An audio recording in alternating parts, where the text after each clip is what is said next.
受是珍贵典籍，明6层，宇宙之小克，他又如何？曾通天桥，而他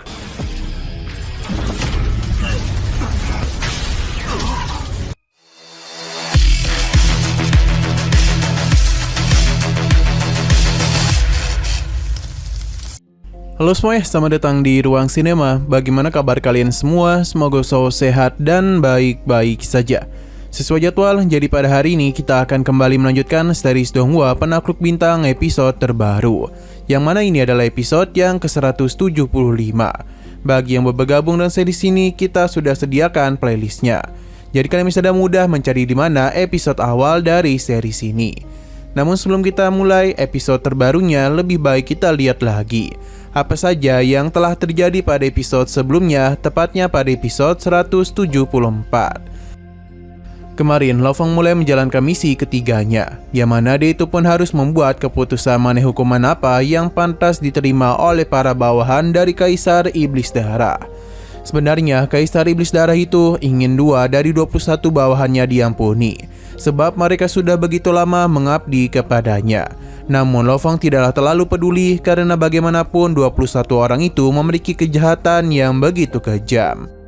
Jadi tanpa rasa ampun sedikit pun, Lo Fong telah menjatuhkan hukuman mati kepada 21 orang itu, yang tentu saja membuat Kaisar Iblis Darah merasa kesal. Setelah semua itu, Lo Fong telah berhasil menyelesaikan misi ketiganya. Hanya saja dia itu mendapatkan masalah baru, sebab ada beberapa keturunannya yang telah melakukan kejahatan. Jadi Lo Fong pun harus memberikan hukuman kepada mereka. Tapi yang membuat dia agak janggal adalah ayah Lo Fong juga terlibat. Sekarang kita akan melanjutkan episode terbarunya. Lo Fong telah sampai di basis perusahaan di Tata Surya. Tempat ini sangatlah besar. Lo Fong pun merasa tidak asing pada tempat itu karena di laut bumi perusahaan juga membentuk bangunan yang sama. Pada akhirnya Lo Fong tiba juga di bumi, di mana kedatangannya sudah ditunggu-tunggu oleh seluruh keturunannya. Kita Lo dibawa berpindah ke kediaman dari Lo Fong. Saat ini acara pengadilan bagi keluarga Luo sedang dilakukan, dan tentu saja ini disiarkan ke seluruh alam semesta. Bagi mereka yang telah ditahan, ini tentu saja membuat mereka ketakutan. Terlebih lagi, saat itu juga Lo Fong telah datang. Tidak ada satupun orang yang berani menatap ke arahnya. Sedangkan Lo Fong ini sangatlah kecewa kepada keturunannya. Terlebih lagi kepada Luo Yancheng, karena lagi dan lagi dia itu membuat masalah. Karena Luo Yancheng berani menghabisi seseorang yang tidak bersalah. Dulu Lo Fong telah memberikan hukuman kepada kesombongannya, tapi sepertinya itu masihlah belum cukup untuk membuatnya bertobat. Semua kejahatan yang dilakukan oleh mereka semua sama sekali tidak dapat disembunyikan dari mata perusahaan. Atas apa yang telah terjadi, Lo Fong langsung saja memberikan hukuman mati kepada Luo Yancheng. Selanjutnya adalah giliran Luo Yurong, di mana dia ini telah menghasut saudaranya sendiri untuk melakukan tindakan pembunuhan. Jadi hukuman mati pantas untuk dia terima.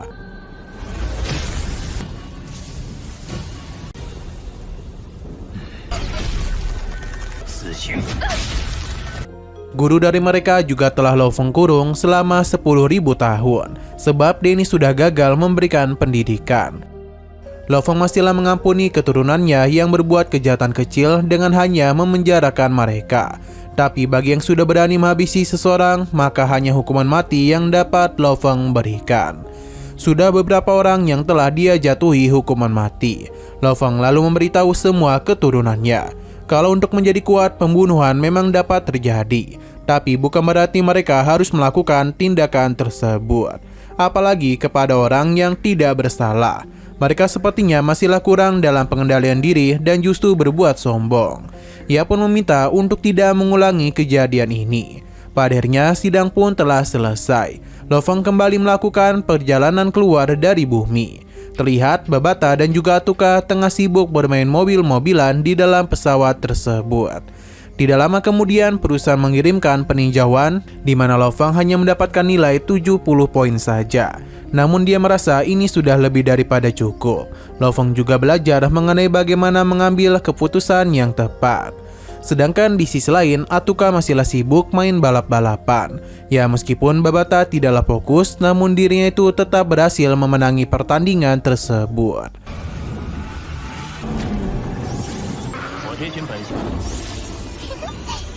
Tujuan mereka selanjutnya adalah kota kekacauan. Karena bagi Lo Fang, dirinya masihlah belum cukup kuat untuk dapat melindungi bumi dari hal-hal yang jauh lebih mengerikan. Sesaat kemudian, Lo Fang tiba juga di kota kekacauan. Kedatangan kemari tentu saja langsung disambut oleh penjaga gerbang. Berhubung Lo Fang akan berlatih dulu, jadi Dylan ini akan kembali. Sebenarnya Lo Fang tidak ingin berpisah dengannya dulu, namun kota kekacauan cukup aman. Jadi keberadaan Dylan tidaklah dibutuhkan. Lo Fang pun mengucapkan terima kasih banyak kepadanya, sebab Dylan sudah melindunginya selama bertahun-tahun. Dylan pun meminta Lo Fang untuk menjaga dirinya baik-baik. Begitu pula dengan dirinya. Lo Fang cukup senang bisa kembali ke kota kekacauan. Terlebih lagi dia ini harus belajar lebih banyak. Truyan sudah memberikan kejutan kepadanya, di mana ada begitu banyak metode rahasia yang telah dia belikan untuk Lo Fang. Setidaknya ada 106 catatan rahasia umum. Satu setnya sendiri tentu sangatlah mahal, namun ini merupakan hal yang bagus untuk muridnya. Buku ini disebut sebagai 7 pembunuh dewa binatang. Mereka telah menggunakan hukum pikiran dan hukum ruang, jadi Truyan yakin ini sangatlah cocok untuk Lo Fang pahami. Teknik ini memiliki nama lain, yakni 7 perubahan mata. Penulisnya adalah Herodotus dari suku bertanduk emas. Ia telah mendapatkan pencerahan dari dewa binatang. Lo Fang berencana untuk menghubungkannya dengan patung dewa binatang. Melihat Lo Fang senang membuat Truyan lega. Jika Lo Fang menguasai 6 level pada teknik tersebut, ia akan menjadi tak terkalahkan di level Tuan Sektor.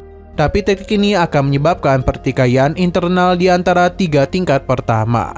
Tapi jika dia berhasil menguasai seluruhnya, Lo Fang tidak akan terkalahkan jika bertemu dengan lawan di level yang sama. Butuh beberapa waktu bagi Lo Fang memahami buku tersebut.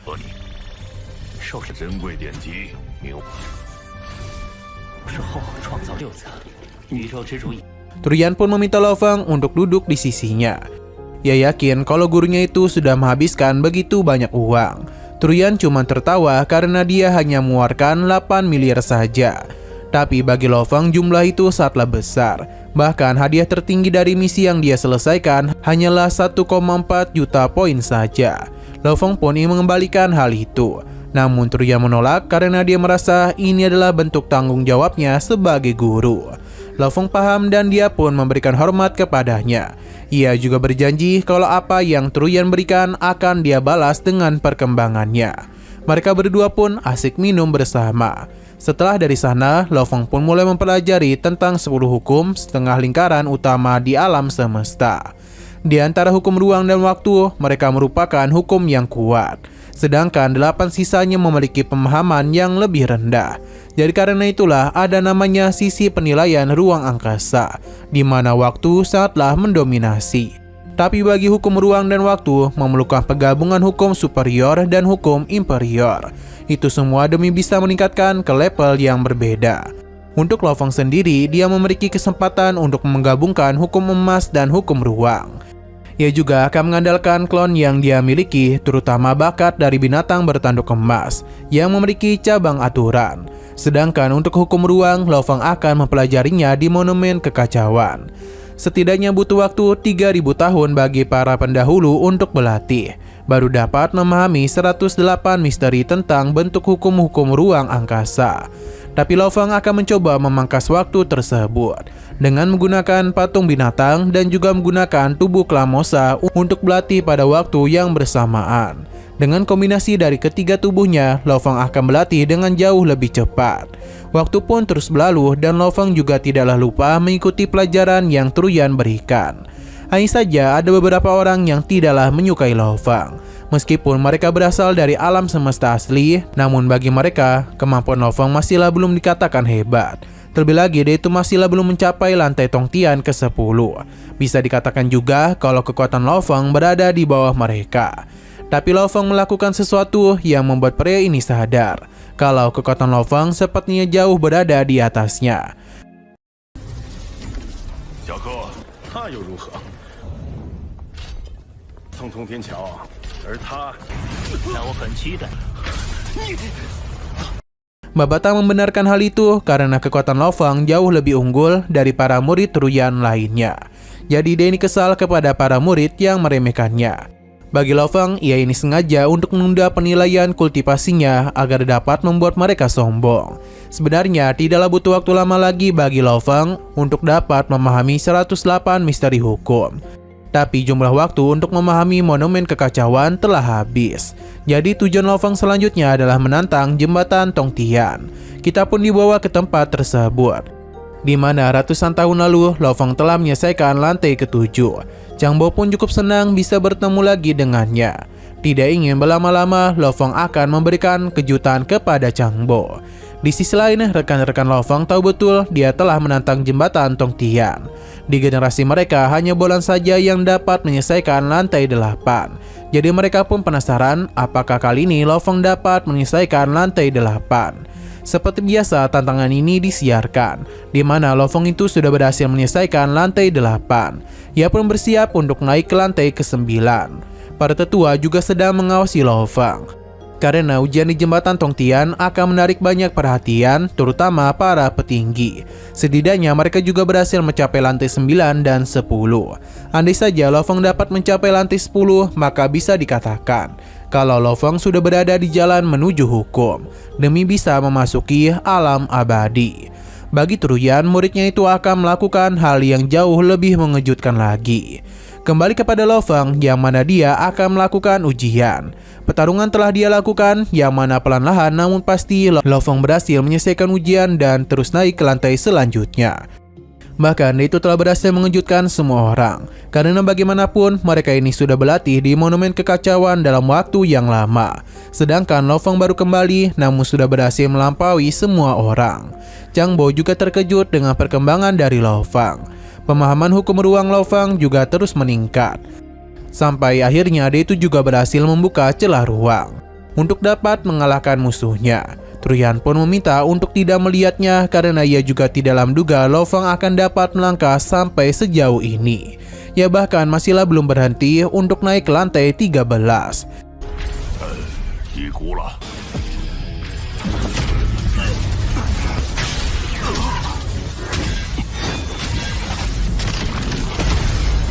Di masa lalu tidak ada satupun orang yang dapat melewati level tersebut.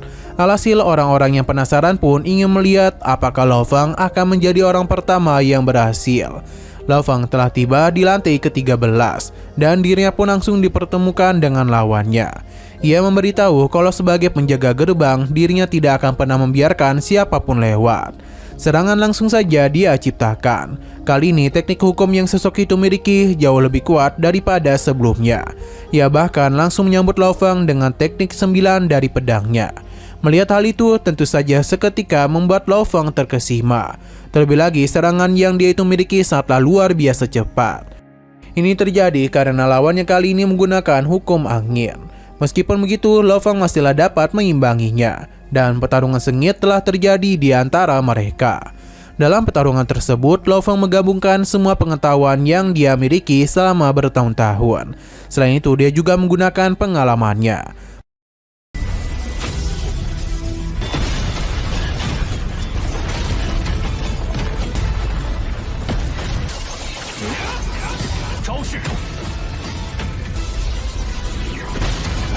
Meskipun dirinya masih belum dapat mencapai bentuk ke-9 dari pedangnya, tapi Lo Fang yakin betul bentuk ke-8 dari pedangnya masih jauh lebih unggul. Dan apa yang Lo Fang katakan barusan benar-benar terjadi. Dia pun telah berhasil memenangkan pertarungan tersebut dengan sangat meyakinkan. Nah, sayang sekali lagi seru-serunya, episodenya pun harus bersambung dulu. Namun sebelum kita akhiri, seperti biasa kita akan melihat preview bagian selanjutnya. Di sini terlihat kalau Lo Fang sepertinya akan dibawa untuk melihat mengenai runtuhan perang yang paling mengerikan yang pernah ada. Di sana Lo Fang kemungkinan akan menemukan sesuatu untuk bisa meningkatkan kekuatannya lagi. Karena Babata merasa bangga kepadanya, dan dia juga merasa tidak menyesal memilih Lo Fang sebagai penerus Meteoroid. Namun ada masalah yang terjadi, bahkan Lo Fang itu bertemu sosok yang melampaui akal sehatnya. Entah apa yang terjadi sebab Lo Feng bisa merasakan rasa sakit yang luar biasa pada jiwanya. 这恐怕是一枚 致命前来，罗佛空都没能救下他。 Oke, sekian dulu pada video kali ini. Untuk video selanjutnya akan segera hadir. Jadi bagi kalian yang ingin mengikuti series ini, langsung saja klik subscribe dan aktifkan loncengnya. Terima kasih yang sudah menonton video sampai habis. Jika kalian suka pada video ini, klik like dan share ke teman-teman kalian tentang channel ini. Dan ditunggu aja kelanjutannya.